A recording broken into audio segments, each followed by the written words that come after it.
Hey, what's up? I'm Chris, and this is my brother-in-law Norm. And today we're making smoked buffalo chicken dip. So what we're gonna do is we got a chicken. I don't know what size is the chicken. I think it's about 4 pounds, 5 pounds. We're gonna brine it first, and then we're gonna smoke it. So Norm's making the brine. I've never done it before. So what's going into the brine? All right, so basically what you want to do in brine, at least what I do, is I do 1 part sugar to 1 part salt into, water. And there's all kinds of different kinds of brines you have out there, whether it's apple juice, whether it's Worcestershire sauce, all kinds of things that you throw in there. But I like simple is easy. So I usually do like 2/3 cup of sugar to 2/3 cup of kosher salt, and dissolve it in water, whatever water I have. Obviously, I'm not going to use this little bit. I'll probably do about up to a gallon of water. So because you want the brine to be dispersed, otherwise your chicken's going to be really salty or really sugary. So you cook the brine, and then you put it in a bag with the chicken? Show them the bags. So we got some 2.5 gallon bags. These are my favorite bags because they're clean. You can put the whole chicken in there, and I usually double bag it, and you can actually put it in the fridge. Okay, and how long does it brine for? However long, you can do it for an hour, all the way to 12 hours. All right, so we got some water, and so we're just gonna watch it make the brine for now. All right, so we got the water going here. We're not gonna boil it, but we do have it turned on so that it'll get warm. Pretty high, yeah. So Norma's gonna add the ingredients we need for the brine. A cup of sugar. It's 2/3 cup. 2/3 cup of sugar. Yep. So the sugar's now dissolved into the water. Now we're adding 2/3 cup of salt. Kosher salt.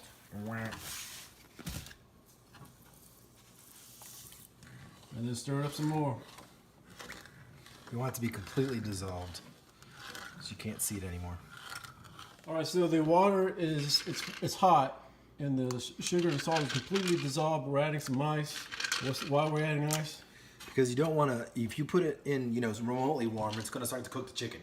And you don't want to do that because you'll get some sort of botulism or everybody will get sick. Because if you're cooking the chicken, you want temperature to be below a certain amount. So, yeah. And just also, you mentioned that this is not enough water, so we're going to have to add some water whenever we put it on the chicken. Is that right? Right, because most people don't have a gallon pot. At least I don't. You have a little bit. So you just start your solution, and then add the water as you need. Usually it's about a gallon, and like I said, a cup per salt, a cup of sugar per gallon, about. So. All right, so we got the chicken in a bag, and he's pouring the brine. Yeah, we've cooled down the brine just to make sure. This is the brine solution. Obviously, I'm going to add some more. This is a 2-gallon bag, but they're perfect size for chicken. So you want to make sure that the chicken is completely submerged in there. I'm going to add another bag for safety. If you have your own cooler, it'd be best you just put a bunch of ice and put it in the cooler. But a lot of times people don't, so I tell them double or triple bag that chicken and make sure that you haven't touched any of the surfaces. That way it doesn't get in your fridge.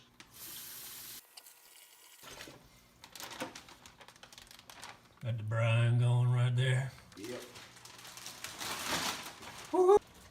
In the fridge. Close the fridge. All right, so we're also going to be smoking some ribs on the Weber Smoky Mountain, which I've got the 14-inch here.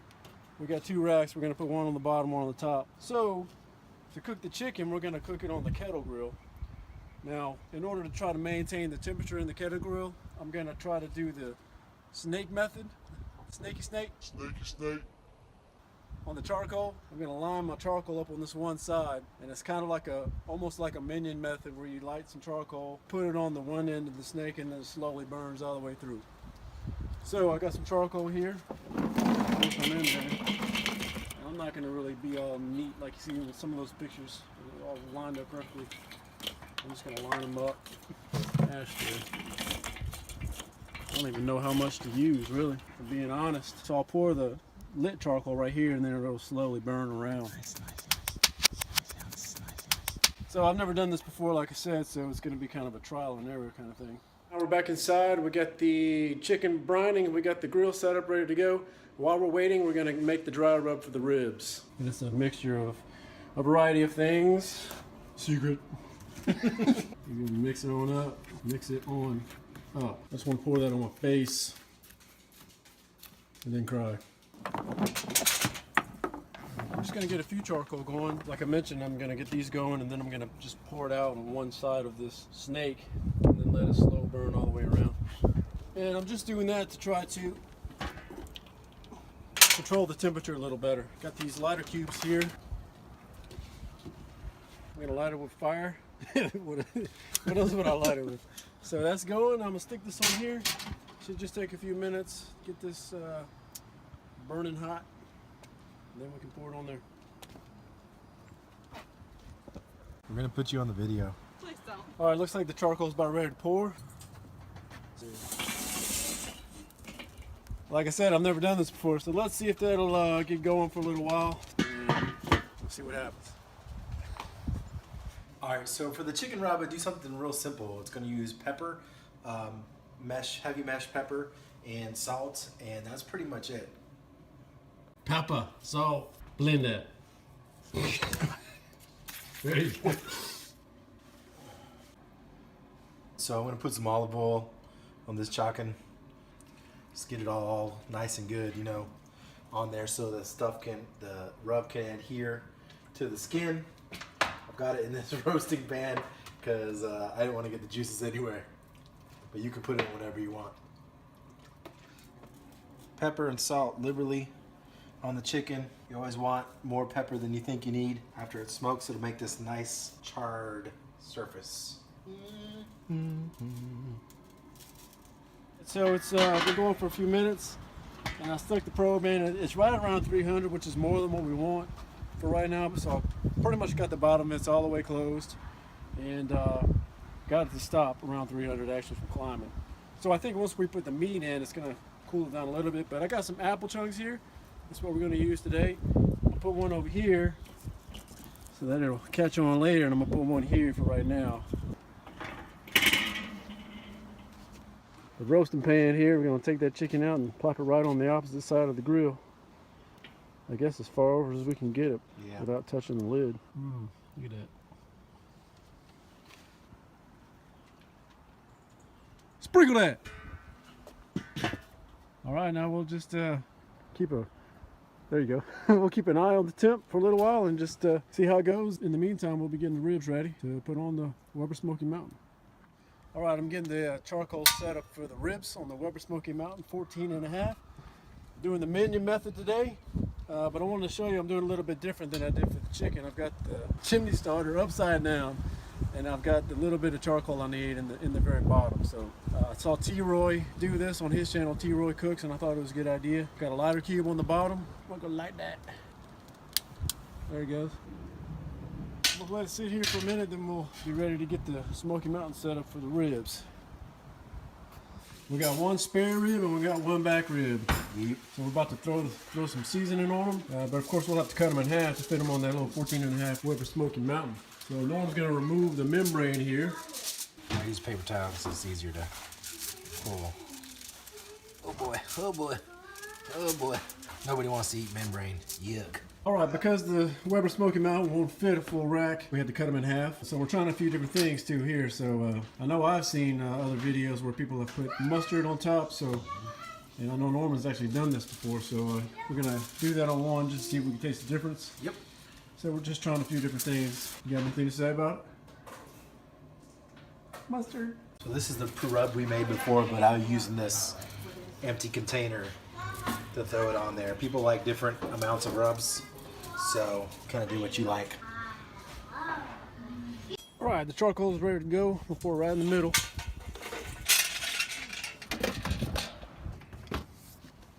Weber Smoky Mountain's been climbed up to about 300 degrees. We're going to put the water pan in. We got to cover it with foil just to keep the grime off of it. And we're going to pour some apple juice into it.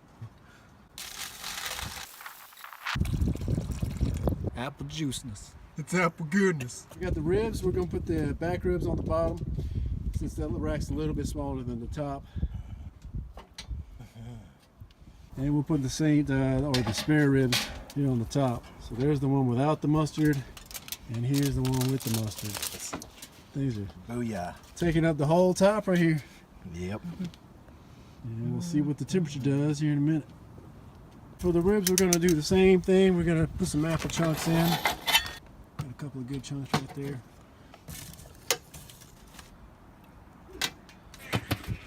All right, so it's about 160. Let's go ahead and get an update on the chicken.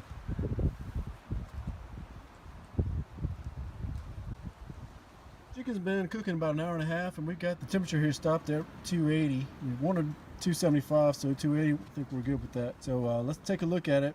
Because we're cooking it in the kettle grill, we may need to rotate it around because the side that's closest to the charcoal may be cooking too much. But man, that looks pretty good right there, I tell you what. So the charcoal is almost not even halfway burned around this snake.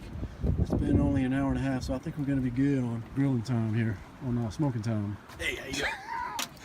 That's too hot for me to pick it up by hand, get it turned. We got to cook for a little while longer. All right, so the chicken's been cooking for about another hour, 15 minutes, so we're going to go ahead and open it up and get a temp on the internal. Ooh, look at that. That looks really good. We're at about 155 on the breast. So we got 10 more degrees to go. 10 more degrees, yeah. That's what I would say. And the ribs have been cooking for what, hour and a half? They've been took a little while for the temp to get up, but they're probably around 240, 245. So a little ways to go on that. So here we are, about 30 minutes later. We're gonna see what it looks like now. It's gonna be ready. Woo! I want to put it back in the same spot, so you'll probably have to come back around. Yeah. So Sweet. about ready. Take out. All right. Oh, yeah. Yeah, that darkened up really fast in the last half hour. Good and ready. All right. Well, we're here in the kitchen and we brought it in. We're going to let it sit for what, 30 minutes? 15, 30. I mean, it just depends. Yeah. Some people let it wait to get back to temperature, certain temperature, but 15 is good, 20 is good. All right. Then we're going to tear it up. Yeah, shred it for the buffalo chicken dip. buffalo chicken dip. I want to taste test it though. Man, that's going to be good. So now we're shredding it up for the buffalo chicken dip, and once we get that going, I'm gonna kick it over to my wife to finish up that dip, and I'll kind of show you what goes on from there. Now this was a 4.5 pound chicken, by the way, that we smoked with apple wood. We picked off most of the meat. We ate some of it, and we got some cheddar and some mozzarella, cream cheese. We got some buffalo wing sauce, and we got some ranch. So we've taken the cream cheese and we've melted it down a little bit in the microwave. A little less than half a cup of buffalo sauce, and I guess about a cup of ranch. And she's gonna mix it up. So it's going to be kind of trial and error. You want to kind of get a pinkish color. You may have to vary the amounts of buffalo sauce and ranch. You'll kind of figure it out as you make it. You can taste test it before you pour it in if you want to, but we're going to go with what we got. And then you mix all the chicken up with that dip right there. All right, so here's the cheese. So we got a 4-cup bag, so we're going to add maybe a cup of cheese to the top of cheddar, and then the mozzarella. So again, it'll be something you have to just kind of try out each time you make it. Sorry, we don't have exact measurements here. And then it looks like you mix in the cheese to the chicken. And then after you get it mixed in, you want to go ahead and put some more cheese on top. So then you put it in the oven around 350 and just cook it until everything's hot and the cheese is melted. All right, let's take a look at the buffalo chicken dip. It looks about done to me, so it needs to come out then. Alright, so here Norman is going to take the first bite of this buffalo chicken dip, see how it turned out.